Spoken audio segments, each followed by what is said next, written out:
In the last 3 years, I've meditated for over 3,000 hours, with the whole goal being to really understand what the universe is, what reality is. So I sat down, I would meditate every single day, some days for 10, 12 hours when I was at meditation centers, other times just a couple hours a day. But that all added up to 3,000. And here are some tips and techniques and mind shifts that I've learned that have made my meditation experience so much more concentrated, so much more engaged, so much more fun, so much more beneficial. And I hope these techniques help you find that better practice, right? Meditation is such a hard thing. So the first thing, right, is the whole mind shift to really understand that meditation can be used, has the potential to be used, and should be used as a tool to understand the nature of reality. And here, when we practice in Vipassana, that's the whole goal, is to understand the nature of reality as it is. So when I sit down to meditate and focus on my breath, how is this focusing on the breath getting to know the nature of reality? How is it telling me about the universe, right? Well, first of all, fundamentally speaking, we exist in this universe, right? That sounds like such an obvious thing, but we exist in this universe, and every single fiber of our being, every single inch, every single part follows and is controlled and lives in accordance with in accordance with the nature of reality, right? So gravity has an impact on every atom in my body, right? I am affected by the small nuclear force, strong nuclear force, weak nuclear force. I'm getting into physics a little bit, but basically who I am, right? This body, and by saying who I am, I just mean this body and this mind, this emotions, mental contents, follows the laws of nature, the laws of physics, the laws of the universe. And it has to, right? There's no way, there isn't a single part of me, there isn't a hair or a part of me that does not abide by the laws of the universe. So these laws have a direct impact and actually create this experience, right? Actually create and make possible for me to be alive. And so anything, when I sit down to focus on my breath is being influenced and made possible by the laws of physics, by the laws of the universe, right? By the laws of reality. So when I sit down, and imagine like this, here's a metaphor to kind of explain it, right? Let's say I take my hand and there's a fire right here, right? Let's say there's a fire. The closer I bring my hand to the fire, I'll start to feel heat on my hand. And this heat, right, experientially, this heat is not the fire. This is a reaction happening on my skin because of the nature of the fire, right? So I can use this experience of warmth or heat, if I'm too close, to understand the nature of what fire is. Even though I can't be the fire, I'm not the fire, I can use my senses to understand, right? Because it is coming in contact with. So in much the same way, right? Our breath. Imagine the fire is universal law, right? Is reality's law or whatever. And we're always in contact with it, right? Every single fiber of our being, including our breath. So our breath is in contact with the fire of reality. And by observing the sensations, by observing what my breath is, I can start to know the nature of what it is in contact with. Right? That's how, I hope this analogy makes sense. So when sitting down to meditate, that's the first massive shift that you got to do in your mind, is there's this opportunity to observe the nature of reality from the top of your mind, from your conscious mind to your unconscious mind to the deep layer of reality itself. This is what meditation provides an opportunity for. And another metaphor that I heard Sadhguru say, who, you can look him up on YouTube, he's this great Indian guru, is he says, some people, right, it would be stupid, and I'm paraphrasing here, it would be stupid to take an airplane and drive it like it's a car, right? That's not what an airplane for. An airplane has wheels and you can drive it in the streets, but an airplane was meant to fly, right? That's what an airplane is meant for, and that's how you get the most use out of it. And how this analogy applies to meditation is, right, a lot of people will say, well, I'll do breath meditation or, any meditation that is meant to teach you about the nature of reality to manage my stress. right? I'll do it to manage my anxiety, right?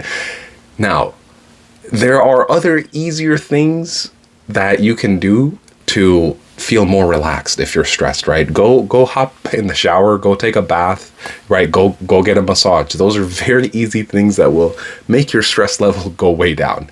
Meditation is hard.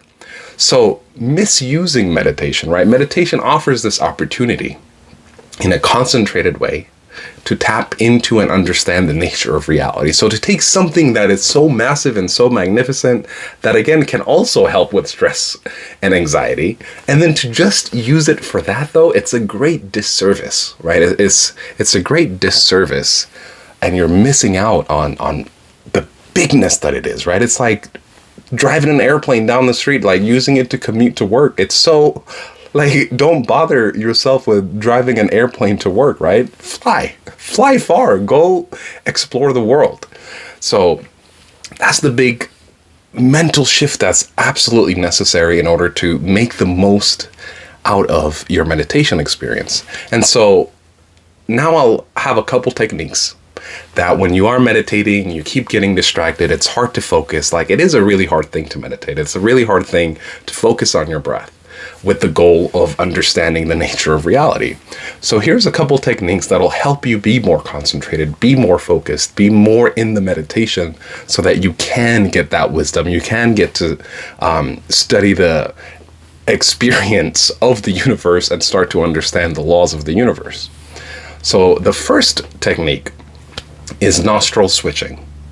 Now, let me paraphrase this, right? You're here in this channel, Vipassana. There's many kind of breath meditations, right? There's one where you're focusing on, the breath on the whole cycle in and out. But in Vipassana, as taught by S.N. Goenka, we focus our attention just right here, right? The top of your nose down to the base of your lips.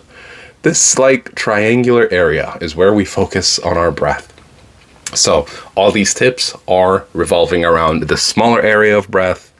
I'm sure you could, take it and apply it to other kind of breaths, but the whole point of it is to focus on a smaller and smaller part to come out of it, right? To be able to make the best use of it, So the first one is nostril switching, right? You bring your awareness within this triangular area, but mainly so on the nostrils, on the two nostrils, and you're focusing. So the first thing to do, right, is, you start to breathe, you get distracted, thoughts come, emotions come, memories, all of that come, they pull you away. Now, when you come back, right, you pull yourself back, bring most of your awareness to one nostril, right? Instead of focusing on both nostrils, bring the majority of your awareness to one nostril. Now, you will still feel a little bit of the other nostril or a lot of it of the nostril, but like really just try to focus all your awareness, most of your awareness, on one nostril. Keep your breath natural. So if another thought comes, another emotion, whatever comes, switch your nostril. Now try to really just focus on your inhales and exhales coming and going out of your other nostril, right? And stay here for a couple breaths. If your starts are still doing the thing, then switch and really try to focus, right? Really try to only be here. You can really control your awareness like this. And this does two things, right? One, you're decreasing the area of focus, and that always is more challenging. It's always more challenging to focus on a smaller area than like a wide area, right? And it's one of the main reasons why in Vipassana you're not following your breath in and out, because this is such a big area that your mind stays more dull. So in order to sharpen your mind and your awareness, you got to make it into a smaller and smaller point. So now starting here, you have this whole area and you're focusing on one or half. That will help. So if you keep getting distracted, right, for one cycle of breath, inhale and exhale, be here, then switch. For one cycle of inhale, exhale, be here, then switch. Right? And the main goal is to just keep switching until your mind calms down, because it will calm down. First, the smaller area of awareness will bring the challenge to make your mind really focused. Then the switching will give your mind something else to do, right? And you're still being focused on the breath. So when your mind starts to calm down, when it's not as intense. It doesn't have to go all the way silent.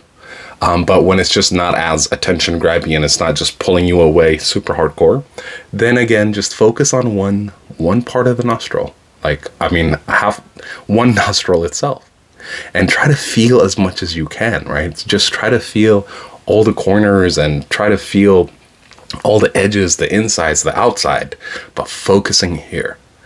And keep your breath natural. Through all these techniques, right? The whole goal, unless I say so, is try to keep your breath natural. So as you're switching, don't breathe intentionally.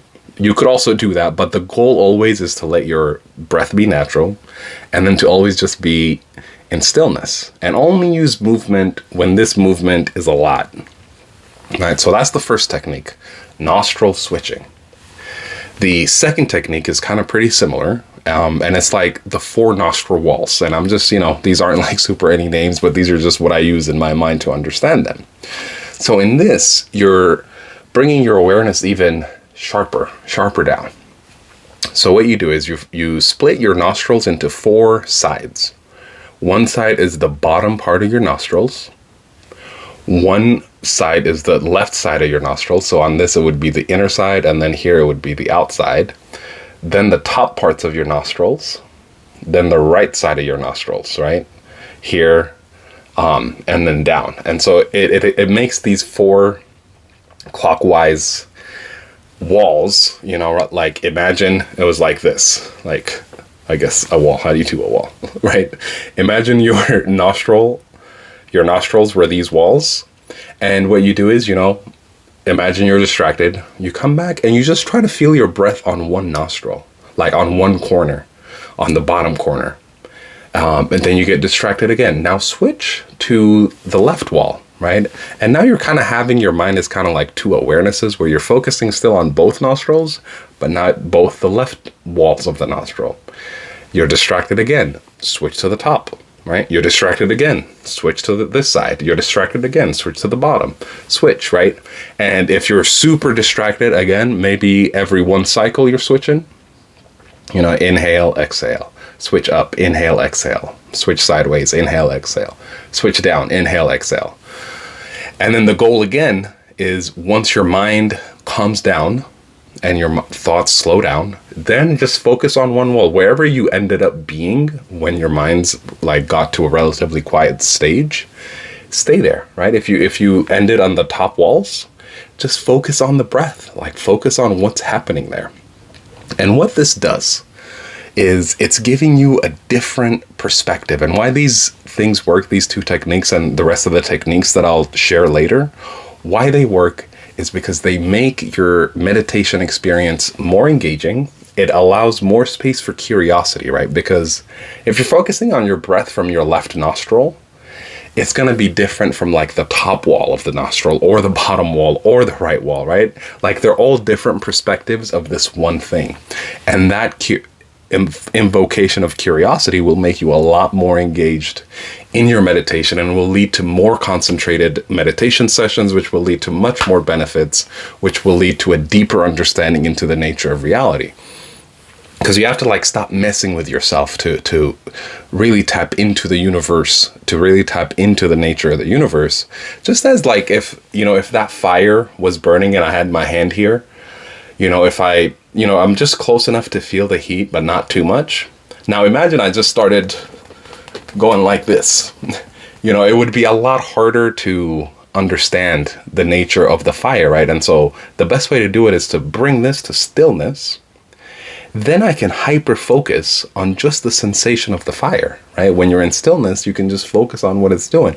But if I'm doing all of this is creating so many sensations of itself that I can't really distinguish between what the warmth from the fire is and what my own stuff is. So when it comes to the mind, right, and why so much importance is given to your mind becoming quiet, is because the only way to observe and really get the benefits of observing the nature of reality through your sensations is if your mind is quiet, is if you're not doing all of this, right? That's when it becomes easy and when you're actually being effective at it.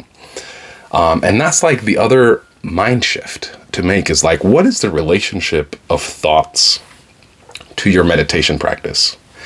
And for me, right, over these 3,000 hours, over 3,000 hours, and I've like meditated for longer periods, but this is continuous hours on a daily basis, right? And what I've learned about the thoughts is to use them as clues, as hints, as signals to change the technique that you're using, right? Because here's one realization that I had, right? And here's an insight that I had.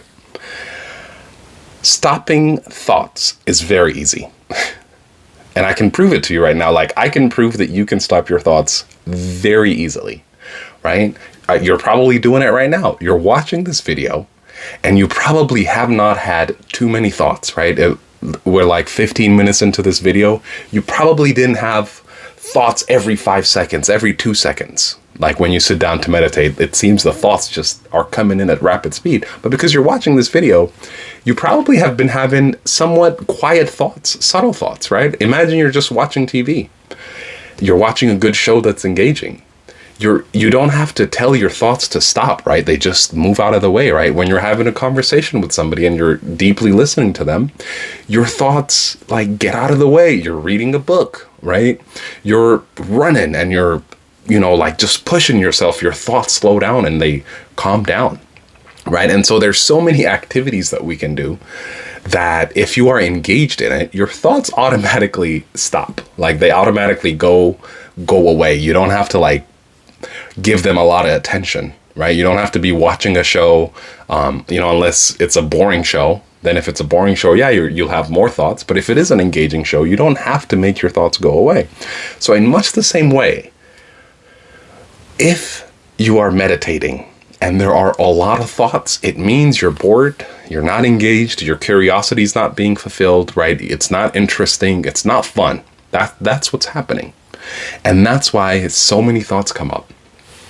And that's what these techniques are there for, right? The techniques that I've mentioned and that I'm going to mention later on in this video really help you to make it more interesting, to make your breath more interesting, right? What's happening to my breath from this side and from this angle and this perspective, right? What's happening? What is the reality of this? And if you can understand that psychology of yours, you're using these techniques to find that deeper engagement. And when you are more engaged with the breath and it is more interesting, then your thoughts will just, like you're watching TV or you're scrolling through, social media, like your thoughts themselves will quiet down. And so the main thing with seeing thoughts is it's a signal to change what you're doing. It's a signal to change your perspective. So when you're doing the 4 walls or the nostril switching, or the benefits or the techniques that I'm going to mention, what you're doing is you're changing your perspective. Now you're curious. Because one side does feel different, like I said earlier, right? Your breath will appear different, mainly the same, but there will be just enough of a twist that it'll give you interest, right? So that is one of the main things with thoughts, is to not give it too much importance, right? Thoughts themselves are pretty amazing. You can accomplish so much, right? I'm able to like share this with you because I'm using words. I thought about this and I thought, how am I going to share this video? And how am I going to spread more wisdom? How am I going to make your meditation experience better? And I was only able to do that because I'm thinking, right? Because I thought about it, I transformed it into words, and now I'm expressing it. So thoughts, amazing skill, amazing, beautiful skill, right? So the whole point isn't that they're an enemy and when we're meditating we're trying to shut them off and they're getting in the way. No, they're just a signal that the way that you're meditating is not interesting to you. It's not invoking curiosity, right? And curiosity is the number one thing necessary when trying to understand the nature of the universe through meditation, right? To understand the nature of reality. This is a very deep thing that you're doing, and you need that curiosity to make the meditation more engaging, to make it more fun, and that will make your concentration so sharp. It will build your concentration to a level where you can be focused for longer and longer periods of time, right? So now I'm going to share with you a few more techniques that you can use. And now these take you to a deeper level, right? Like imagine a pyramid. there's your conscious mind, where your thoughts, your emotions, your dreams, all these things are happening. Your unconscious mind, subconscious, unconscious, there's a lot of things, but basically the part of your mind where we don't have access to consciously except for objects, right? Like we don't have access to our memory bank, like the totality of it, but a object of memory, event that happened in the past, when it pops up to the conscious level, we can remember that thing. So there's like this layer, and then there is the universe. The universe is the foundation. It really lays the foundation and the possibility for the existence of this physical body, right? And it makes the rules for all of that. So one thing that breath meditation also does is to go through down these layers to really start to learn. And it's like the more you go down through these layers, the deeper that your practice becomes. And this is one of the benefits of meditation that, a bath won't give you. Like a bath might make you feel more relaxed, but it isn't a cultivated practice of piercing to the depth to understand the nature of reality. So now, how does breath meditation help you go from this top level all the way down to the root? Well, I'll first explain the root. I think I did it earlier. The laws of the universe are literally making possible, holding together all the cells in me, all of these things. And there's physical laws that are, that determine how my physical body takes form, how our brains take form. And then there's also like mental laws, right? For example, anxiety feels bad, right? Happiness feels good. There's the nature of themselves, right? Happiness in itself is happy. Sadness in itself is sad. So I won't go too much into the philosophy of it, but there are laws and there are rules within which this is living. And so we are connected to these physical laws, right? I cannot say, well, gravity, see you later. I don't want to be connected to you, right? No, that's not happening. So these physical laws, mental laws, we're rooted in them and we are connected to them, right? So now, then our breath also, right? Our breath is governed by the laws of physics and some mental laws, right? And the mental laws might be, if you're feeling anxious and stressed, your breath will change. It'll get a little faster. It'll be more unsettled. It'll have more tension. Imagine you're happy and calm, right? Or you're happy, then your breath will be calmer. It'll be longer. It'll be more settled. It'll be more peaceful, right? So our breath is both determined by the physical nature, the physical laws of the universe, and also the mental laws of the universe, and it'll show those changes, right? So when it comes to when you're meditating, you're observing the physical laws and the mental laws. And now your subconscious mind, right, also shows itself in your breath. It shows itself in your breath, right? Like, let's imagine you're meditating, you're using one of the techniques, that I mentioned, and you're having a concentrated, period of time, and then a thought pops up or a memory. You're remembering something that happened in the past. Now, what will happen as you're focused on the breath, this memory will pop up and the breath will change. And as you remain aware, you remain focused, you start to implement one of these techniques to regain your focus. What happens is this, like before you even do that, this memory has some emotional charge. It has some energetic charge. Whether you're having a happy memory, whether it's a sad one, whether it's a tragedy, right? It could be any number of these things, and it'll have some charge to it, some emotional charge to it. And you will react to that emotional charge, and that reaction will show itself in the breath, right? So if it's a bad memory, you might start to breathe less, like hold your breath more, bring more tension into your breath. But as you continue to let your breath be natural, what happens is you're not reacting as heavily to this emotional charge. And what happens when you're implementing these techniques is this thought will go back down to, the memory bank or whatever. And that charge, because you reacted less to it by the help of your breath, and you were able to have awareness of the change that it had on your breath, you were able to have less reaction, it goes down. And now next time it comes up, because it went down with slightly less charge, it was stored with slightly less charge, so it comes up with slightly less charge. Then again, you use one of the techniques, you keep focus, you don't react to it. Your breath, you notice the change in your breath. Now it has even less charge, right? It has less of an impact on you. Then it goes back down into the bank. Now then it comes up with less charge, and right, you do this a lot of times. And you keep being non-reactive, you keep being aware, and it starts to lose, right, its charge. It starts to lose its influence on you. And like this, all the thoughts, all the things that come up, they have some charge, and they now are going back with less and less charge. So the totality of your entire bank is starting to be less tense, less stressed. And this is how one of the ways that our breath really starts to change us, to start to bring relaxation into the subconscious part of the mind, right? If you're taking a shower, you can 100% at a conscious level feel more relaxed, right? But what breath meditation does is it allows us at a subconscious level, at a deep level, start to release some stress and some tension and some anxiety. And you do that, for a long time. And, this might never all go away, right? You might never be fully free from it, but your burden gets less. If it was 100 pounds, you lost a few pounds of burden, right? Of tension deep inside you. So this is how, our breath meditation can really start to take us down into our subconscious, indirectly as well, and start to have benefits there. And those are some of the deep benefits. And so here are some techniques that will help take you to that level. And the thing is, you have to go subtler and subtler in order to really get the depth of meditation. So these techniques are going to be a little more intense. They're going to be a little harder to do.